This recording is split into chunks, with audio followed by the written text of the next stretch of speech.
लोग कहते हैं ना कि स्वच्छता, रसोई में किसका वास होता है?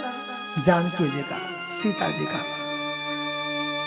आप देखिए किन्हीं के घर में कुछ नहीं है, शुद्धता से रसोई में जाती है और प्रसाद बनाती, चाहे मसाला तेल घी कम हो, फिर भी कहते हैं बड़ा स्वाद आ रहा है।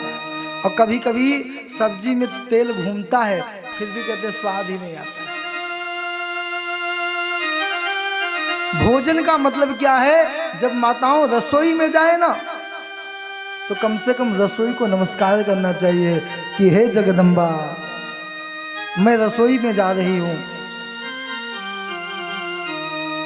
रसोई आज भी हमारे गुलस्थान, कभी आप अयोध्या में जाइए, इतने बड़े बड़े 300-400 लोगों के रोज भोजन बनते हैं, इतना आनंद आता है। वहां की ऐसी दाल, ये तबले वाले हमारे साथ पढ़े हुए हैं, मतलब दाल तो दिखाई नहीं देता, लेकिन फिर भी पीने में बड़ा आनंद आता था। हम लोग 1-1 लीटर दाल पी जाते थे। क्यों? शुद्धता, ना कोई टमाटर, ना छौंकना के जीरा या घी डाल दिए। अब आप नहीं मानोगे, मेरी बात नहीं, वहां जितने लोग हैं, और साहब खिचड़ी कैसी मिलती थी? चावल मुक्की कि पत्तल से बाहर आ जाए, फिर भी स्वाद आता था। कभी गैस नहीं बनाया, पच जाता था। क्यों? शुद्धता। राम जी सबरी क्या जूठन खाए, क्यों? मन पावन था और भगवान के लिए नित्य सेवा में लगे रहते।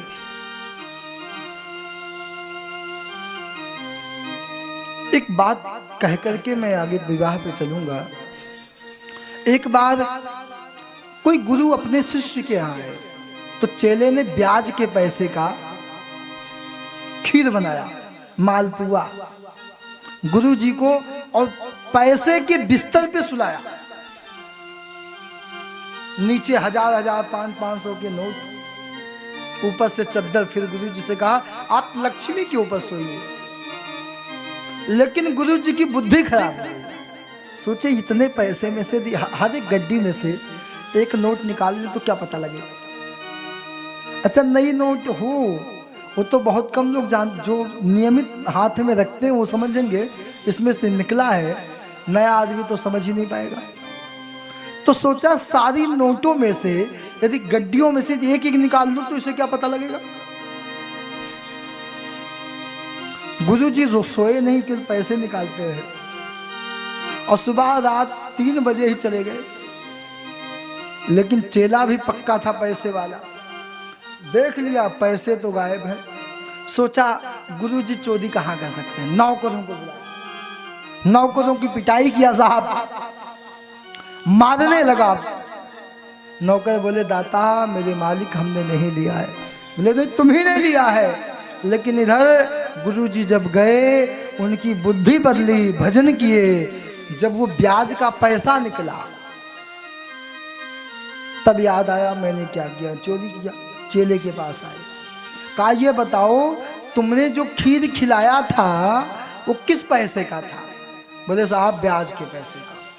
मुझे तेरा पैसा सब मैं ही लेके गया था, पकड़। एक बात और है, यदि आप भागवत को या कथाओं को मानते हो, सुदामा कृष्ण का भाग चना कितना खाए थे? कितना? 1 मुट्ठी, 2, ज्यादा से ज्यादा 2-4 मुट्ठी। 4 मुट्ठी चने के बाद इतनी गरीबी। यहां तो हम रोज एक दूसरे का भाग खाते हैं, तो हमारे पास कितनी गरीबी आएगी। हमारे महाराज जी पढ़ाते थे, एक बात मुझे याद है, बचपन की बात, कभी भूलता नहीं है, कि बकरी खाती घास है। अच्छा बकरी घास खा करके इतना बड़ा गुनाह कर देती है कि लोग उसके खाल को खींचते हैं, लेकिन जो नर बकरी खाते हैं बाकी कौन हवा। यहां लोग मानते हैं, लेकिन फिर भी जानते हैं मगर कोई मानता नहीं।